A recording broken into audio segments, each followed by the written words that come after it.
Pemirsa, menjelang Lebaran Idul Adha, harga sembako di pasar Muara Enim cenderung stabil. Menjelang Hari Raya Idul Adha, kebutuhan akan sembako semakin meningkat. Pedagang di pasar Muara Enim juga mulai kebanjiran pembeli dan masyarakat Kabupaten Muara Enim mulai memenuhi untuk kebutuhan tersebut. Untuk kondisi harga sembako di pasar Inpres Muara Enim cenderung stabil yang membuat daya beli masyarakat makin meningkatkan menjelang perayaan Lebaran Kurban tahun ini.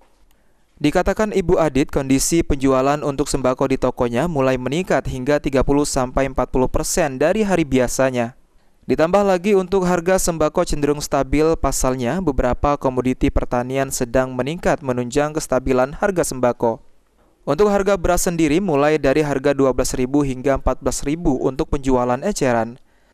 Sedangkan untuk minyak goreng mulai dari harga Rp14.000 hingga Rp17.000 tergantung merek. Hingga 1 hari menjelang Hari Raya Idul Adha bakal mengalami peningkatan pembeli dari pelanggan. Stabil. Biasanya kan kemarin kan panen turun. Alhamdulillah jadi stabil.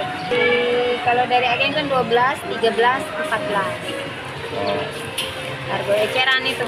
Kalau saat kan beda lagi. Minyak itu kan macam ada 18. Tergantung merek ya? Iya, kalau iramnya kan.